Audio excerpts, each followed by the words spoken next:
আজকে আমি আবার ডেলি ওয়াইজ হিসাবে মুরলি শুরু করতে চলছি আপনাদের সামনে।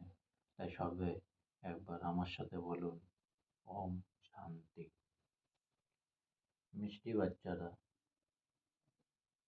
এ হলো মানব থেকে দেবতা হওয়ার পড়া। এ পড়াশোনা একটু গাফিলতি করবে না। কেবল খেলে আর ঘুমালে, পড়া না করলে পরে অনেক অনুতাপ করতে হবে। প্রশ্ন, কোন বিষয়ে ব্রহ্মা বাবাকে ফলো করলে উন্নতি হতে থাকবে? উত্তর, ব্রহ্মা বাবা যেমন নিজেকে পূর্ণ আহুতি দিয়েছিলেন, অর্থাৎ সব কিছু সমর্পিত করেছিলেন, তেমনি ফলো ফাদার উন্নতির সাধন হলো বাবার রচিত এই রুদ্র যজ্ঞে নিজের আহুতি দেওয়া, অর্থাৎ বাবার সহযোগী হওয়া। কিন্তু এমন চিন্তা কখনো করবে না যে আমি এতখানি সহযোগিতা করেছি, এত দিয়েছি, বাবা তো হলেন দাতা, তার কাছ থেকে তোমরা দাও না। গীতা। রাত কাটালে ঘুমিয়ে, দিন কাটালে খেয়ে, ওম শান্তি। বাচ্চারা কি শুনল? এই বিষয়েও বাচ্চাদের বোঝাতে হয়। বাবা বলেন, বাচ্চাদের সঙ্গে আমি কথা বলি, আর কেউ এমন কথা বলতে পারবে না।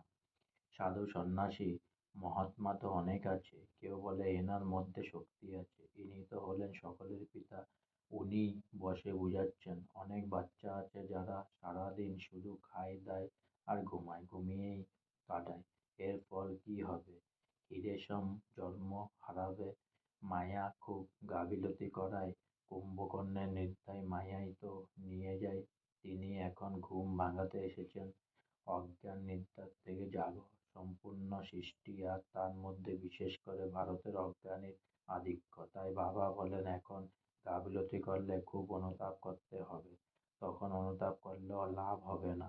এখানে হয়ে থাকে মানুষ থেকে দেবতা হওয়ার পঠন পাঠন। এমন কথা কেউ বলতে পারবে না এমন নয়, এখানেও সেই জ্ঞানই আছে। এই পড়াশোনাটাই যে হলো নতুন। আদি সনাতন দেব দেবী ধর্মের স্থাপনা হয়। যদিও এখানে দেবী তো অনেকেই বলা হয় স্ত্রী দেবী এবং পুরুষ হয় দেবতা, কিন্তু আমরা তো সত্যযুগে দেবী দেবতা পদ মর্যাদা প্রাপ্তির পুরুষার্থ করছি। সে তো নিশ্চয় সত্যযুগ স্থাপনা যে করেন তিনি প্রাপ্ত করাবেন।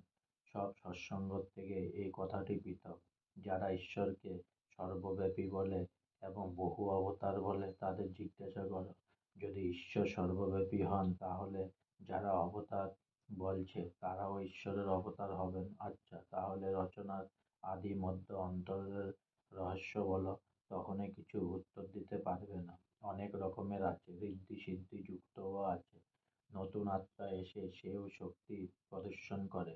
ধর্ম স্থাপন করতে নতুন আত্মা প্রবেশ করেন, তখন তার নাম হয়ে যায়।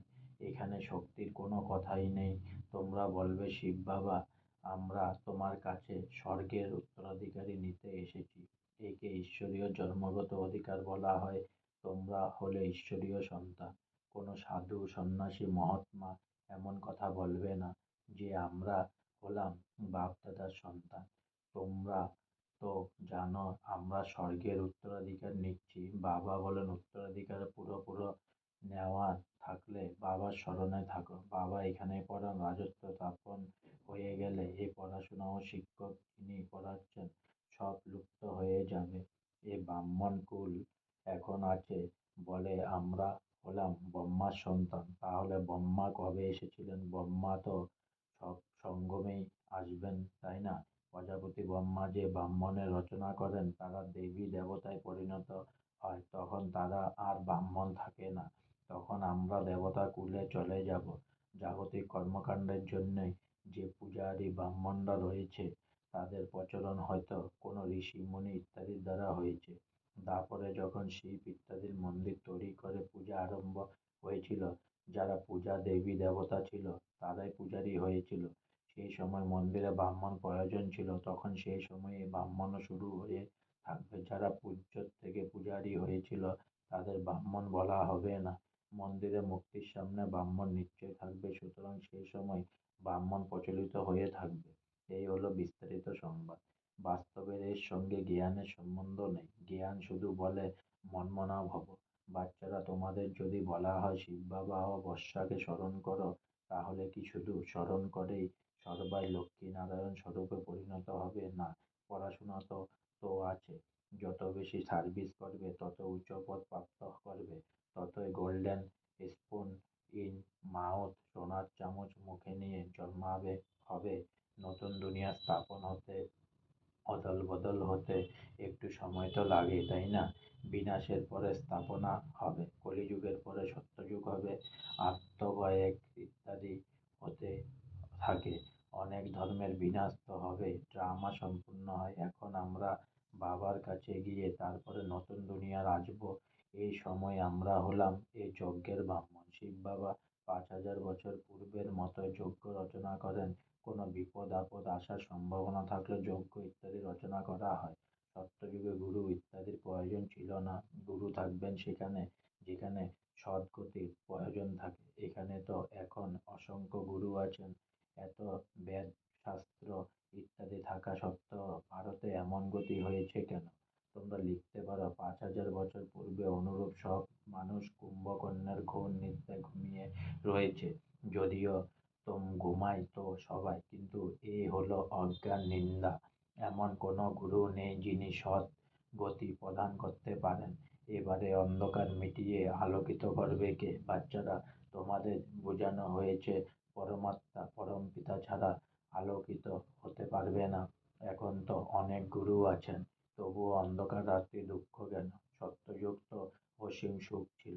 যখন ভগবানের শ্রীমত প্রাপ্ত হয় তখন সুখ স্থাপন হবে।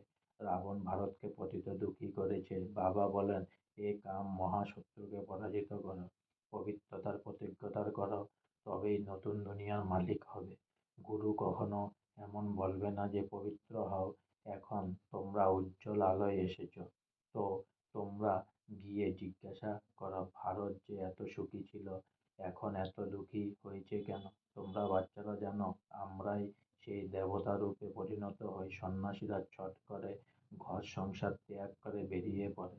তাদের সম্বন্ধে বলা হয় সন্ন্যাসী হলো পবিত্র। তারা এমন বলবেন না যে আমরা পবিত্র হওয়ার জন্য পুরুষার্থ করছি।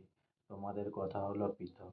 এমন ভেবো না সব সন্ন্যাসী পবিত্র থাকে। বুদ্ধিযোগ বুদ্ধ আত্মীয় স্বজনদের দিকে যায়।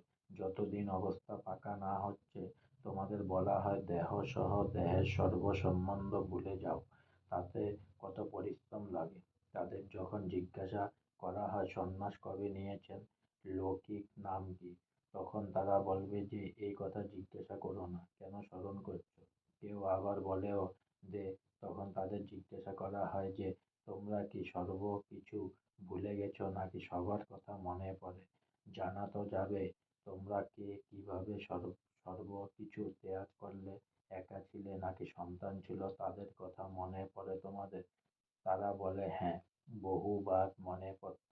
খুব মুশকিল ভুলে যাওয়া। নিজের জীবন তো স্মরণে থাকে। আমরাও শিব বাবাকে স্মরণ করি, তবুও এমন তো হয় যে আমরা নিজের জীবন বা স্বাস্থ্য ইত্যাদি যা কিছু করেছি সেসব ভুলে যাই। এখানে বলা হয় জীবিত অবস্থায় ভুলে যাও, এই রূপ ধারণা করো। স্মরণ করলে ঝুলে পড়বে, সব ভুলে গিয়ে কেবল বাবাই মনে থাকবে। প্রথমে সব কথা শুনো, তারপরে নির্ণয় করো। জীবিত অবস্থায় মন চিবা হও, আর কারো কথা শুনো না।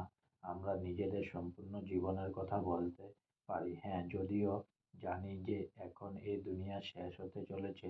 সেন্টারের সংখ্যা বৃদ্ধি পাবে, যেহেতু তারা বাবা মাম্মা বলে, তো তারা ব্রাহ্মণ হয়ে যায়। এখন বাবা বলেন, হে আত্মারা, আত্মাই বলে তোমাদের জিজ্ঞাসা করা হবে তোমরা কে? তো চট করে বলবে আমি আত্মা, পড়াশোনা করি। এই জ্ঞান এখন তোমরাই পেয়েছ।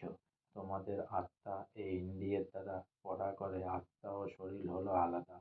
এখন তোমরা জানো যে আত্মাই শরীর ধারণ করে এবং ত্যাগ করে, সংস্কার ধারণ করে। আমরা পরম আত্মারা সৎযুগে পূর্ণ আত্মা ছিলাম, এখন পাপ আত্মা হয়েছি। এ হলো শেষ জন্ম। পরমাত্মার যে জ্ঞান আছে তিনি এখন আমাদের অর্থাৎ আত্মাদের সেই সব পড়াচ্ছেন। বাকি সব মানুষ ঘোর অন্ধকারে আছে। শাস্ত্র ইত্যাদি সবই হলো ভক্তি মার্গের সেসবকে জ্ঞান বলা যাবে না। জ্ঞান হলো দিন ও ভক্তি হলো রাত। তোমরা জিজ্ঞাসা করতে পারো গীতার রচয়িতা কে এবং কবে এসেছিলেন। গীতা কখন লেখা হয়েছে বাবাও অনেক লিখতে থাকেন।